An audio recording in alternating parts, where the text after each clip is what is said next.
Which religion has the most kids? Babies born in Muslims will begin to outnumber Christian births by 2035. Christians are not having babies like they once were having, and Muslims are having more babies.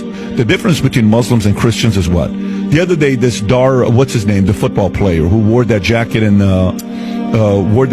Super Bowl. Did you see the jacket he wore mocking Jesus? Yeah. Someone's going to say, oh, grow up, guys. This is called art. Why don't you do the same art in Prophet Muhammad, and let's see if you'll call that art as well and wear it in Super Bowl. Never again. Go ahead and do that. The point is, Christians tend to be forgiven, and they say, let it slide. Muslims are not going to be they don't play forgiven games and say, let it slide. Not only are they growing faster, they're more disciplined. 100%. They believe more. They have higher standard and expectations of their members. There is a more disciplined way of what you need to do on a daily basis. Praying, the level of commitment to that religion is much higher. 100%. So that's what they're injecting, and they're going to figure out a way to get into different communities.